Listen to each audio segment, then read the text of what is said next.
Hi everyone, Georgia Ramblin' Man here. Hope everybody's having a great weekend. It's Palm Sunday, about the middle of the afternoon, and I am out for a ride. I'm following a couple of bikers, a man and his wife, who I met at the gas station a few minutes ago. Nice people, and they're out for a ride, and they apologized to me at the gas station, and he told me and said, look, we're not going to ride very fast. My wife is kind of new to motorcycling. She doesn't like to go very fast. So we're tooling along about 50 miles an hour here, but you know what? It's fine. It's a great day. Not a lot of traffic out here. And I've never been the guy that wants to ride 100 miles an hour anyway.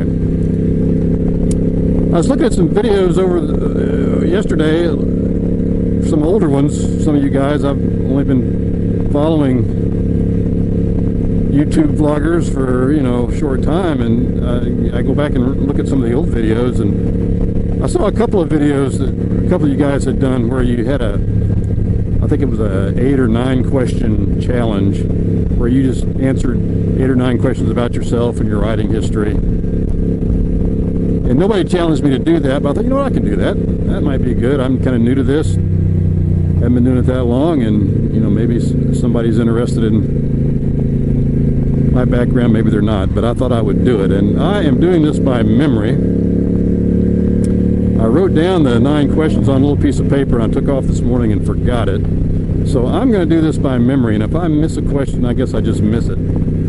But I think I can remember them. The first question was, when did you start riding? Well, I started riding, my first ride on a motorcycle, I was about 8 years old. My dad had bought a small Honda to go back and forth to work on. He was in the Air Force, and we were stationed overseas at Clark Air Force Base in the Philippine Islands. And this was probably 1963, I would guess. I was in 3rd grade. And that was the coolest little motorcycle. And he would ride me on it sometimes, and it was a blast. He sold it when we left the Philippine Islands, so we didn't bring it back to the States with us. And my dad stayed in the Air Force for up until 1969. We were living up in Massachusetts at Otis Air Force Base in Massachusetts. And he retired. He had 20 years in. And we ended up moving to Georgia. He got a job in Georgia. We moved to Georgia, and that's where I went to 8th grade through high school. And I've been pretty much in Georgia the rest of my life, except for a short time right out of college. But after that, I had a friend in Rome, Georgia, where we moved, a little town called Rome, Georgia, northwest part of the state, not too far from Harley Trek, about 50 miles south of where Harley Trek lives. But he had a little Honda mini bike, and we used to ride that thing. I'd let him ride our riding lawnmower, and he'd let me ride his mini bike. And we rode that thing on the streets, out in the woods. Probably wasn't even street legal, but we rode the heck out of it. And I went on to college and got away from motorcycles, and it was all I could do to pay my way through college. I didn't have any extra money for anything.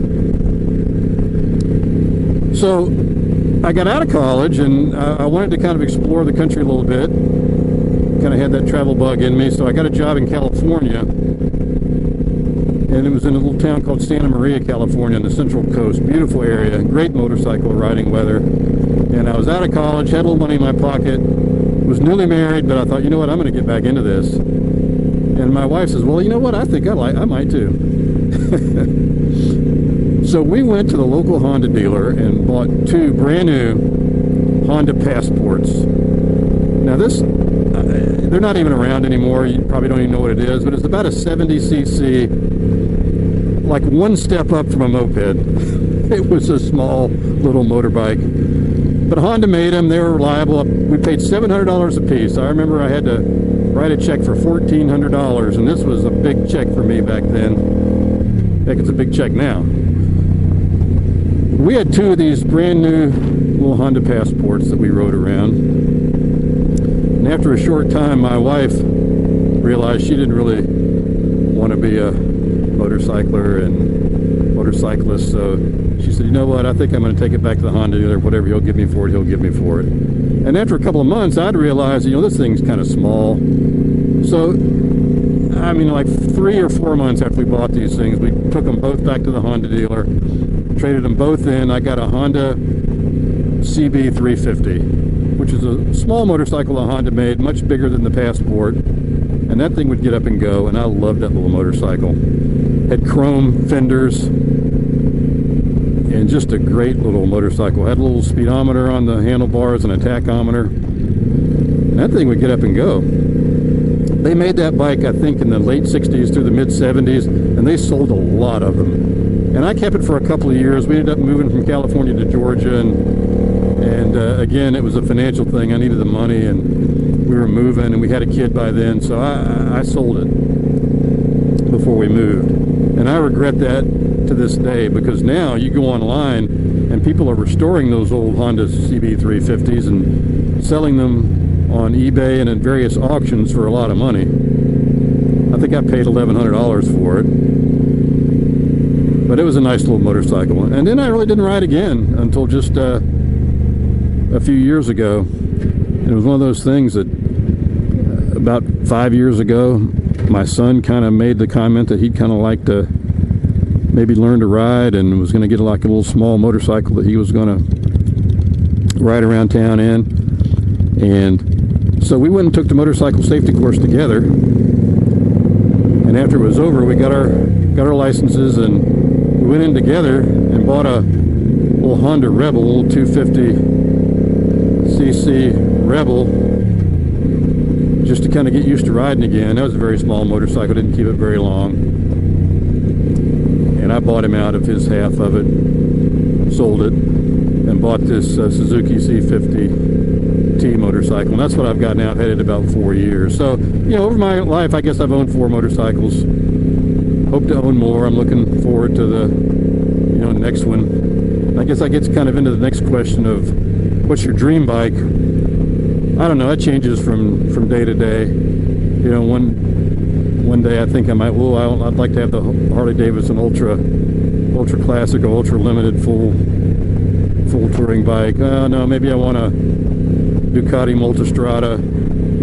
Well, no, maybe I want a Yamaha, FJR 1300. I go through various bikes I want. So I guess I really don't have a dream bike. I guess when I get my next motorcycle, that will be my dream bike. And I've made a few vlogs about different models I'm considering, and I'll probably pull the trigger sometime this year. Don't know exactly when. Whenever the right one just comes along, and that'll be my dream bike.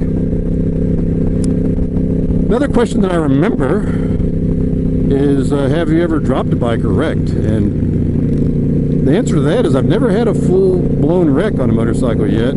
Had a couple close calls, and I've dropped a bike once. Well, actually twice, when I forgot to put the kickstand down. It's kind of embarrassing. But never hit anybody, never been hit, thankfully. Again, a couple of close calls. I've skidded a few times and locked my brakes up a few times. One time I was on a country road, and all of a sudden the traffic slowed for a yard sale somebody was having. And I was, I had to kind of come to a quick stop, and I looked in my rearview mirror and heard the sound of squealing brakes in my rearview mirror, and there was a pickup truck just bearing down on me. And he was sort of fishtailing it, a little pickup truck. And one of the things, and that, you think about these things you learn in the safety course, and you think, well, would you ever really remember it if the time came? And one of the things I remembered was, whenever you're coming to a stop, or you're at a stoplight, or at a stop sign, or you're coming to a stop, leave yourself a little room between you and the next guy, if you can, and always have an escape route plan, where if somebody's bearing down on you, you can get off to the side, either to the left or the right. And when I saw that guy in my rearview mirror, I immediately looked off to the shoulder of the road, because I was virtually stopped. And I just pulled off on the shoulder. It wasn't paved, it was gravel. The gravel was loose, but I was going very slow. And the guy did eventually stop his truck, and I don't think he would have hit me, but he would have come very close. So that's the closest I've come to being in an accident. Let me see if I can think of these other questions. When did I start motor vlogging. Well, I started motor vlogging only a few months ago, as some of you probably know. Probably last year sometime I started looking on YouTube and looking at various videos from motorcycle guys and vloggers, and it was just thought it was great. You know, I've looked at lots of different guys, and I thought, you know, this is really good information. I mean, information on bikes and riding and gear and all kinds of things. And I think maybe the way I got started and the way I found these vloggers, and I didn't even know they were out there, to be honest with you, was when I first got my motorcycle, I was looking to buy some gear, and some of the online places like RevZilla and various things, they have reviews of products. And I think I was looking at some reviews on some jackets or helmets or something, and then as soon as that video is over, suggesting all these other videos, and I started realizing they're just everyday people out there that are vlogging, have a lot of good information. And I had,